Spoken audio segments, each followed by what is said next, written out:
Roar. Growl. Snarl. Bellow. Welcome to Paleobites, the podcast that's hysterical for the prehistorical. My name is Matthew Dahl, and each week I and a rotating series of guest co-hosts talk about and rate a different genus of prehistoric animal, be it dinosaur, mammal, arthropod, and so on. And in this terms of episodes like this, not even an animal, more of a concept hypothesis.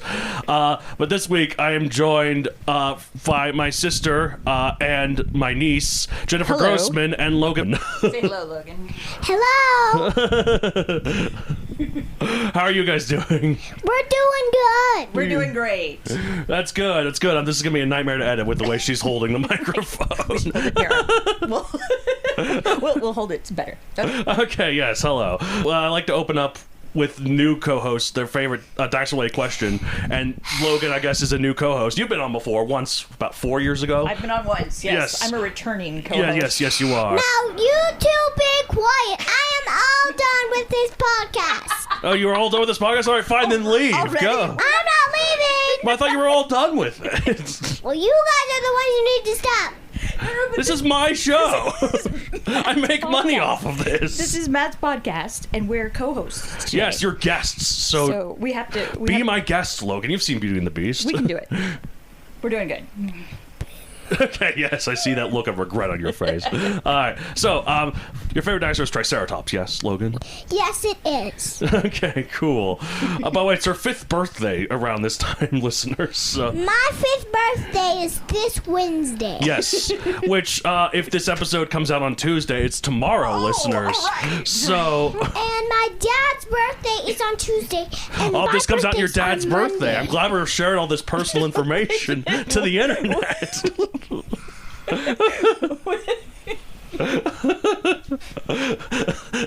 Jennifer Grossman, when's your birthday? No, you don't have to say that. Excellent. Too loud! Catch your bubble!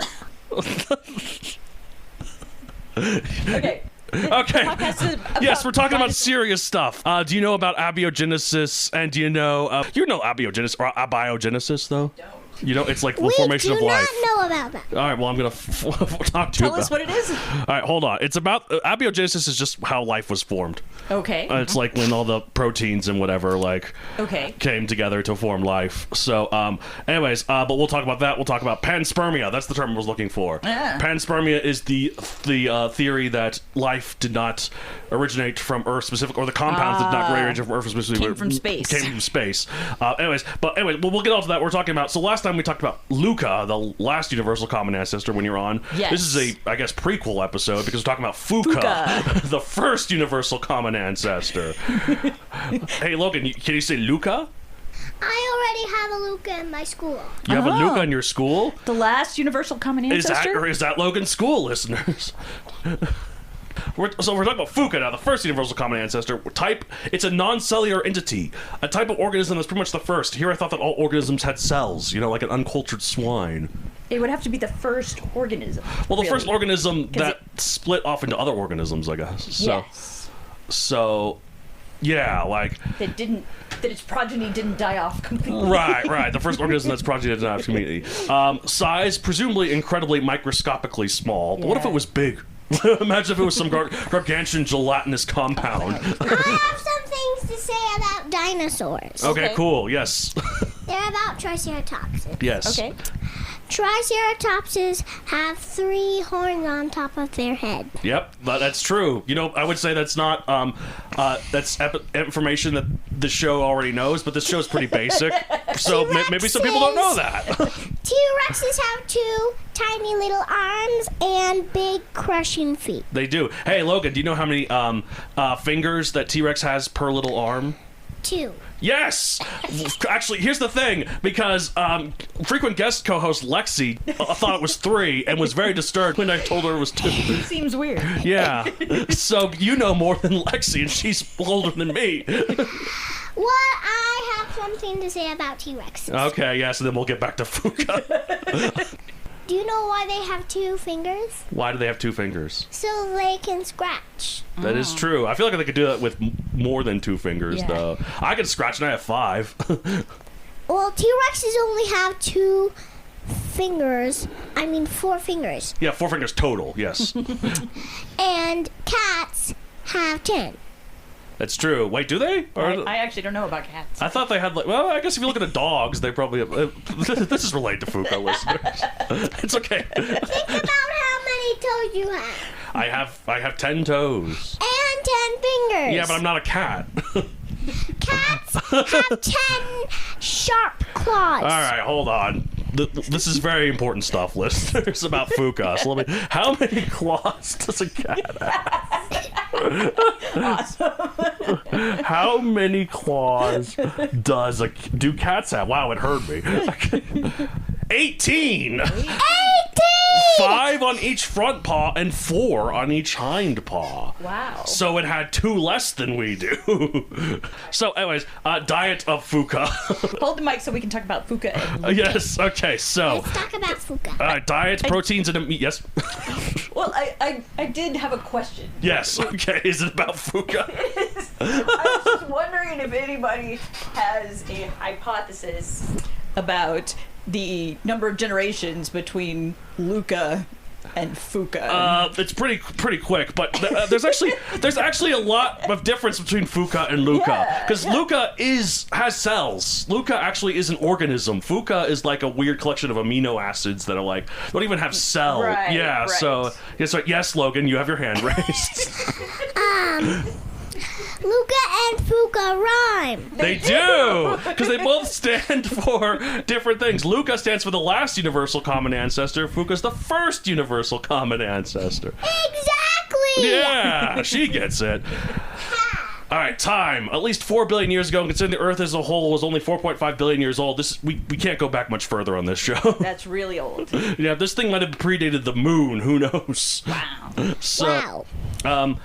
location, I thought I'd be cheeky and say unknown, but at least we know it's on Earth somewhere. But then I remember the panspermia, Panspermia. hypothesis that postulates that the single small... Okay, hold on, Logan. I gotta talk about stuff you don't understand first. The panspermia hypothesis postulates that the small organic molecules used for life originated in space and then rained down to Earth via cosmic dust. So maybe not Earth. Yeah, maybe not Earth. Anyways, yes, Logan. I have some stuff to talk about space. About space. Cool. Do you Yes, know this is what actually related. Do you know what the red spot of Jupiter is? Yes, I do, but what is it? The red storm. Yes, it's a storm. And you know it's shrinking. No. If you look at it compared to pictures of it from the 90s versus now, it's a lot smaller now. I didn't know that. Rocket ships can land on planets, and though they shoot fire out of the bottom. Yes, they do. That's why they do that to break the Earth's gravity. They can't land on Jupiter, though. Jupiter's made of gas. Jupiter is made of gas. I know. So the red storm, it's like a storm like a tornado? It's like a hurricane, kind of. Tornadoes are not storms. What? Okay, you heard it here first. Tornadoes are not storms. Logan knows it all. First. And tornadoes are? If they're not storms, what are they? Tornadoes are bad things for the Earth. I mean, she's not wrong there. Actually, no. They could be good. Sometimes they They're spread. mostly bad. Yeah, they're mostly bad. Like, yeah. Okay, so. Do you know why I'm talking about why they're bad? Because have you been in a tornado? No. Well, actually, no, you have. Weren't you here a couple years ago? Yeah. The Highlands Range tornado. Let me tell you. Yes, Tornadoes can pick up houses. they can. And take them to Oz.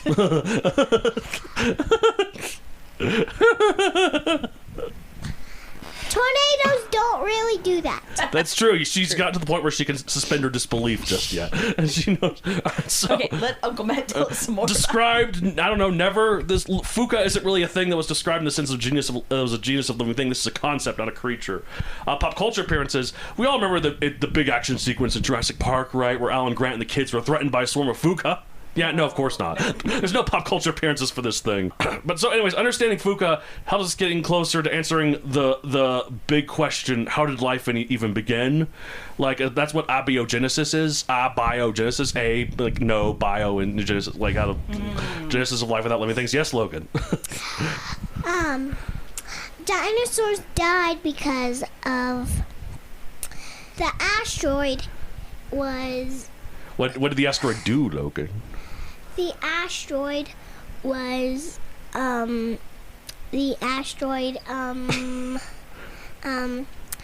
the asteroid hit the Earth Yes. because it fell down from space. Yes. And then... What happened then, do you know? Do you know why that killed the dinosaurs? No. It's because it released a lot of dust in the air and fire in the air that blotted out the sun, and therefore plants couldn't grow. And then the plant-eating dinosaurs had nothing to eat, and then the meat-eating dinosaurs had nothing to eat. The asteroid fell from space because gravity was on the sun. I mean, I guess that's not technically wrong. Gravity's everywhere. And the sun did pull gravity of the Earth and presumably the asteroid. So yeah, that's not wrong. All right. So LUCA, last universal common ancestor, was likely a real single-celled organism. FUCA, on the other hand, a sloppy soup of self-replicating molecules like RNA or proto-RNA that couldn't be bothered to build a membrane. It's widely believed that FUCA was part of the RNA world hypothesis, which proposes that RNA acted as both a genetic material and an enzyme. Do you know anything about this, Jennifer? A little. Do you want RNA? What's the difference between RNA and DNA? Well, dioxyribonucleic acid and just ribonucleic acid. Okay, that explains it. But Logan, it's Jennifer's turn right now. Logan, do you believe that that life originated from RNA? She doesn't. Well, you heard it here first. Where do you think life came from? The first life, the abiogenesis, the life not from life. But I have a question. Yes. Okay. How did the first people come to life? Homo erectus first evolved into Homo sapiens, which is us. In terms of people, or wait, do you mean people or do you mean just living things? Just living things. Oh, well, that's what this whole thing's about, actually. Yeah, that's what we're talking about. So, The very first universal common ancestor. well, the thing is, we don't actually know. We've tried to replicate it. It's so weird. There's a weird spark. We think there's, involves, proteins and, chemicals from deep-sea vents. Do you know that Fuka and LUCA don't start with the same letters? No, they don't. LUCA starts with L, and Fuka starts with V. F, actually. Yes. I mean, with my Coloradan accent, it might say VUCA accidentally. So, the very universal common ancestor is what VUCA is. Do you think life can come from not life? No. Well, I mean, as far as scientists have proven, no, but we think it must have at some point. So Then you don't believe in Fuka. Fuka and LUCA are different. yes, they are. So we have zero clue where Fuka happened. Some suggest that deep-sea hydrothermal vents. Others say that shallow tide pools with radiating cycles were essential. And then, like I said, there's panspermia, which is just the chemistry of life started in space and hitched a ride on a meteorite. I've always found that theory funny, is that while it's well-supported, it doesn't really solve the origin of life so much as it pushes it back one more step. To a different place. Yes, rather than be on Earth, it's like, oh, it starts somewhere else. How did it start other place? I don't know. Yes, Logan. I have to tell you the story of fire ants. Do you have to tell us the story about fire ants? Fire ants, when they bite you, it feels like you are on fire. That is true. I have been bitten by fire. She is not wrong there.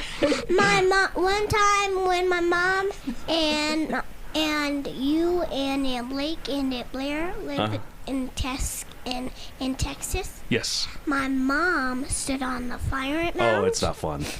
And the fire ant bit her and she screamed. And then Grandpa had to come and knock all the fire ants off. Grandpa's actually been on this podcast before. He's been on a few And episodes. He talked the fire ant mound. He talked about some birds. He talked about the passenger pigeon with me. He talked about like a dinosaur and another bird. Yeah, so I was really desperate for episodes. I didn't have any co-hosts available, so my dad's like, "I'll do it." I'm like, "Okay, cool." Well, he's a hero from the Fire Ant. It is true. He is a hero from that. Now you're gonna have to cover Logan's ears for this part. Okay. So here's the thing about Fuka. Despite the name, it did not Fuka because the origin of sexual reproduction actually dates back around to the boring billion. Now, you know what the boring billion is? Probably LUCA didn't Fuka No, either. it didn't. It was LUCA did not Fuka either. So because the boring billion was several eons later, a period of 1 billion years of the Earth's geological and astronomical events were relatively few, yet the ground was shaking in other ways. As there's this great evolutionary step of sexual reproduction that allowed greater genetic diversity rather than the mitosis methods that were before, where the cells just replicated duplicates. So I thought that was actually interesting. It's part of a joke, but it's actually interesting where that came from. It is. Like at first, I was like, "Oh, let's just do mitosis." That doesn't really do genetic diversity, but this though, it would, But Fuka did not do that. So that was much later. So despite the universal in the name, many scientists think that Fuka was not a single entity, but rather a population of diverse, messy, replicating chemical systems competing like a molecular battle royale. So a more sticky and less cringe version of Fortnite, if you will, although the stakes are a lot higher than that. Literally all life on Earth depend on the outcome. After a few eons of chemical flailing, one branch of Fuka's lineage managed to figure out how to make lipid membranes. Do you know what those are? Because I don't. Yes. Good. Explain them to me. Well, like a lot of cells and even things that aren't cells, like Yeah. exosomes, are essentially just Boring, Logan. you need to have a compartmentalization to have Yes. something like life. So you need to be able to form a little wall, and lipids are great I get for you. I forming get what you're saying. a layer that's a little bit flexible but can keep your molecules in and separate from the rest of the world. Well, How do your molecules stay in you? yeah, because of lipid membranes. Membranes. You're not one to say this is boring. You're the one who commandeered this podcast and wanted to take over. This is a science podcast and a comedy podcast. You provide the comedy, we provide the science. Boring. Don't worry, we'll get to it. We'll get to more interesting stuff in a second. So we said, like, they store genetic code in more stable forms like DNA, which is what the lipid membranes could do. These became the first true cells, and the rest of Fuka's extended family presumably dissolved into the primordial soup, forever being a seasoning lost in the recipe of biology life. But at least we got LUCA out of it. By the way, the episode Jennifer and I did on LUCA came out before the Pixar movie LUCA. Have you seen LUCA, Logan? The movie LUCA? I haven't seen it. I've seen it. Yeah, there's a movie called LUCA that's unrelated to LUCA. That's just the Italian name. LUCA's fun. It's a fun Pixar movie about these Italian boys who are like mermaids but then become humans. I have seen it. Yeah. I have seen So that came out No, after we let did. me tell. Yes. Luca, the movie, is where people are sea monsters, and then when they come up on land, They they're become people, humans. right? Yeah. Yep, and then they want a Vespa, which is like a motorcycle. And they eat pasta. Silenzio Bruno. Remember when they say that? Silenzio Bruno. Yeah, she remembers. She nodded, listeners. You can't see it, but she's nodded. She got bored when we started talking about enzymes and RNA and like... Boring. You'll find it interesting eventually, Logan. It might take a while. When will this be over? You're the one who came in. We're almost done, though. So basically, what we have to do right now is rate Fuka 1 out of 65 million. I think it's interesting. When I first went into this, I was like, at first I went into Fuka as a joke after doing LUCA. I was like, surely they're not that different. Turns out they really are. Yeah, sure. like... Yeah, and I imagine there's a lot of time between the two. I mean, maybe not relatively, but like in terms of just overall time, yeah, so many spins of the Earth. Like, so I'm gonna rate it 49 million out of 65 million. What are you gonna rate it? Where 65 is the best? Yes. Boring. I'll go 50. 50. Price is Right rules. Logan, what do you rate Fuka? Out of 1 or 1 60? to 65, where 65 is the best. Fuka. It's boring. Okay, so She low. rates it boring out of 65 million. Would you give it a 20? 20? That sounds good. She's lost interest now that she's not the topic of the... 600. 6,000. Okay, wait, hold on. That's 6,000? 6,000 out of 65 million. That's a low score. That's a low score. But she got bored at the end, so that's fun. All right. Well, thank you so much for talking about. That's it for this week. If you want to get a hold of the show, you can contact me at palebytespodcast@gmail.com or palebytespodcast on Blue Sky or on Instagram. Where can they find you if they want to find you? I'm on X at Jennifer. I used to be on X/Blue/Twitter. Not anymore. I only call X in the same way that I call Anakin Skywalker Darth Vader. It's like Fair enough. It's like there was a great Jedi named Twitter, and he was a good friend, but then he was killed and destroyed by X. Yep. Anyways, all right. Well, that's it for this week. Logan, I'll give you the spotlight one last time. Give us one more dinosaur fact. Spinosauruses have teeth and claws to scratch other dinosaurs. They do, and bite with their teeth. Yeah. And Spinosaurus was actually more of a fish eater, they would think now. So, do you like fish, Logan? Yeah. Yeah. That's you know good. what's my favorite fish? What's your favorite fish? Salmon. Salmon's to eat or just in general? To eat. Oh, okay. I've never had salmon. Salmon's delicious. Oh, okay. My favorite is cod, specifically the ones that are the fish, fried fish. Anyway, so long, listeners. Those are our final thoughts. Thanks for listening. If you want to further support the show, you should subscribe to my Patreon at patreon.com/MatthewDonald, where you can get ad-free episodes, and you can get the raw, unedited episodes, and every month you get bonus episodes where we talk about pop culture featuring prehistoric animals. We've talked about Jurassic Park. We've talked about the obscure strategy game Dino Island. We've talked about Friends. We've talked about Google Chrome. We've talked about Dinoverse. We've talked about Terra Nova. Who knows what we'll talk about? It's a mystery every time. So go and check it out at patreon.com/MatthewDonald. Thank you so much for listening, and have a good day. Chomp.